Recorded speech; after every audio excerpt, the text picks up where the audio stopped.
It is an undisputed fact that leaders are in the business of movement. That's the one thing leaders and great leaders have in common. They create movement of businesses, of divisions, of companies, of whatever. They create movement. And therefore it's critical that leaders learn the law of movement. The law of movement simply states all movement in life is governed by the integration of three things: motivation, direction, structure. You want it to improve. You want it to be a better school, don't you? Let me say this, life is about movement. Okay, you agree with me, leaders are in the business of movement. Why is life about movement? Anyone tell me? From where I started to where I am now. You've moved in life. Motive, reason, purpose, direction, actions, goals, vision, and structure would be resources, systems, procedures.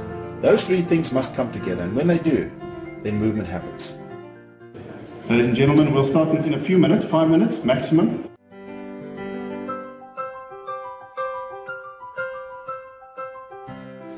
Peter, welcome. Let's give Peter a hand. Peter, I was fascinated by your childhood. Maybe let's start there for a moment. You grew up in the Karoo. Just tell us about that environment, small town boy. And I still remember those days, even when it was snowing, that we walked to school without shoes. To illustrate a point. I know Not Great believes very strongly in making decisions quick and changing them afterwards. He's certainly, even admitted to me, he's more of an autocratic leader. It's his style, it's worked very well, he's a brilliant leader. You also believe in decision making very quickly, but a quick decision maker type leader would say that consultation slows down the process. Mm-hmm. And everyone I've spoken to who knows you quite well says you're certainly much more consultative, more approachable in a sense as well, but yet you're a fast decision maker. How do you find that balance? My belief in life is, and especially in different phases, in different companies, there are many different kinds of leaders. I think to a certain extent, some of being a leader is born into you. Some you can learn. But to have the answers to all of those things, I cannot possibly have it. So you have to engage, you have to consult as well. You're not going to use it. Just makes the team feel that in the end they were part of this decision. When we head off on a course, in the new course for Vodacom possibly, at least they're with me on this bus. And I can rely on them because they also gave input to this. They also bought a ticket for this bus. It is not wrong for a leader to also admit that he was wrong. A leader should have the vision for the company. A leader should definitely know where to take the ship to. My vision that I had in the library is I wanted to one day build this electric motor, and everything I did building up towards that. So as Vodacom's new leader, I need to know what's going to happen next. I need to know that it's not enough to just give more cell phones to the population. We need to find that next to make a return on it. And they said to us, you have to charge 40,000 Rand a gigabyte.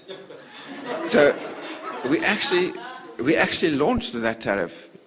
Hopefully you don't remember this, but I think we sold 5 contracts. So then we said, okay. I was one of them. So, what is your life philosophy, your personal philosophy towards resistance, problems, constraints, problems that people usually run away from? What is your approach to that? And then also add into, if you have criticism, how do you deal with that? But just your philosophy towards challenges, problems in life, what is it? Life is all about challenges, and you cannot run away from it. So you have to find ways of dealing with it. There's also something called the law of resistance, which great leaders must understand. The law of resistance says that all movement, change or growth is accompanied by resistance. Problems, challenges, issues, constraints. That's part of life. But the purpose of the law of resistance is what? To build character. It's to test your resolve. It's to see whether you really want to reach that vision or that aspiration. And any great person, any great business or organization is better when they've gone through difficult times. It's a much greater individual or company when they've gone through the law of resistance and they've handled it very effectively.